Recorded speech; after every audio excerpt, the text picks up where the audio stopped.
Hi there. This screencast is about approving reviews.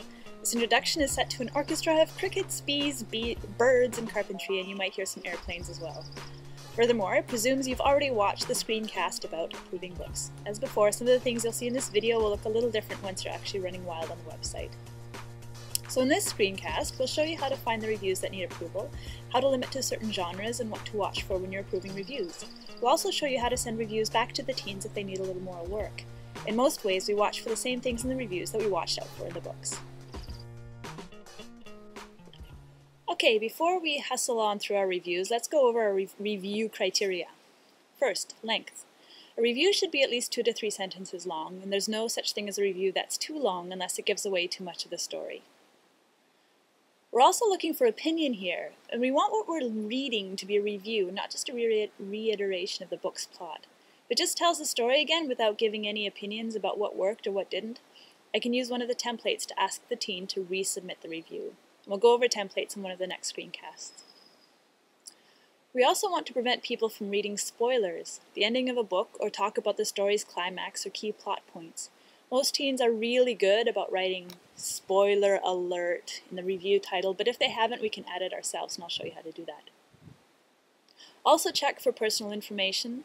As with books, sometimes teens like to attach a signature or other piece of personal information. Sometimes they say where they're from or give some sort of indication like that.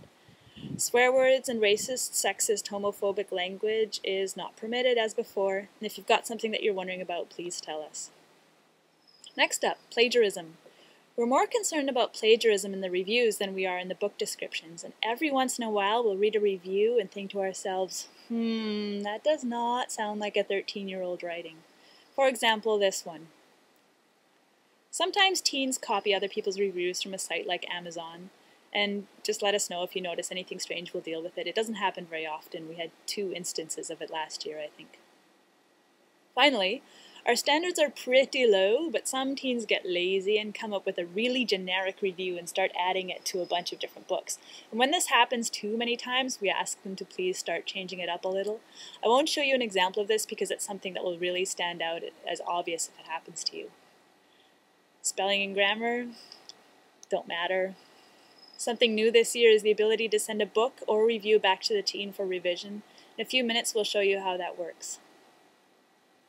And while it's really, really rare that a book gets sent back to a teen, it's only somewhat rare that a review is returned for more work. We have some general guidelines about what to do when, but rules are subject to your good judgment.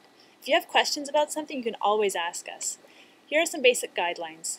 Please don't worry about copying them down or learning them right now. We've got a version of them on our website that you can print out, and we'll probably be revising them anyhow. Okay, let's get started. So we're still logged in here, and we've just finished approving the new books, and we're ready for the reviews. We start by clicking on the Approve Reviews link in the Moderator menu. And then we wait for it to load. There they are. So there are 3 reviews in total, and as before, we have to select the categories first, for which I'm responsible. So the first one is animals, so I select animals from the list and click Apply. And there aren't any books there or reviews there, so I'm going to try for the Canadian one. So I select Canadian and apply. Oh, there are those 3 reviews. So as with the books, always start at the top of the list with the oldest review first. So this is our first review. It's for Tom Finder. Looking through it, it looks pretty great. I'll just read it through. I love this book. It was so beautifully written and the characters are so interesting. I learned a lot about what life is like for street kids, but in a really poetic way. Even though I live in the city and see lots of street kids, I think I learned more from reading this book than I did from school or parents. This is where I'm giving away the ending. Uh-oh. Oh my goodness, can you believe insert key plot point? I definitely recommend this book for anyone who's either from Calgary or interested in a good story. Well, we're going to have to edit because there's a pretty big problem there. It's giving away some pretty important key plot information. So we're going to edit the title of the review so that potential readers know that there's a spoiler coming up. I click on the review's title. And then I'm going to go over to the Edit tab here. And then to the title, I'm just going to add Spoiler alert. Star, star, star. Good. So while I'm on this page, I can I can check over the rest of the review. Yeah, it looks good. Then I can approve it. So I do that the same way I do the books. I scroll down to the bottom of the page, toggle the approved button, and then save it. Now I'm back at the queue and I have to limit for the reviews again.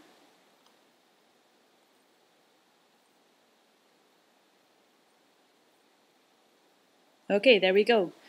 The first book in the next book in the list is The Flying Troutmans. Well, thinking through my list, there's nothing that stands out as problematic. She misspelled right, and she misspelled story, but that's fine, and we're going to leave it the way it is, in part because the spelling and grammar isn't so important, and also because aren't so important, and also because we want to encourage teens to post reviews no matter how careful or how sloppy they are when they're writing. I'm going to check the box next to it here and select Approve from the list and then click on the Execute button. This review is really too short. We'd really like to hear more about what the teen thought of the book, so I'm going to show you how to send a review back to the teen for more work. Before I do that though, I'd like to emphasize that this is a flexible process. If you suspect that it's a bit of a stretch for the teen to be reading at all, and that the brief review is actually a heroic effort, please go ahead and approve it without worrying about its length. But in this case, I'll show you how to ask the teen to do a little bit more work. Okay, ready? Start by clicking on the title to see that book's record. Next, click on the Workflow tab. So this is a new thing that you haven't seen before. We have three options: save draft for later, submit to moderators, and approve. So I'm going to revert this to saved. I'm going to post a little comment here. I can open this window more. And I've pulled this from the templates, and I'll show you how to do the templates in a different screencast. So I'm going to change this to Iceberg01. Hello Iceberg, thank you for submitting this review. Could you please tell everyone a little bit more about what you liked or didn't like about the book? We're interested in knowing what you thought of the plot, the characters, the writing style, or anything else you want to comment on. When you've added more information, please resubmit your review. We look forward to reading it. And then we'll submit that.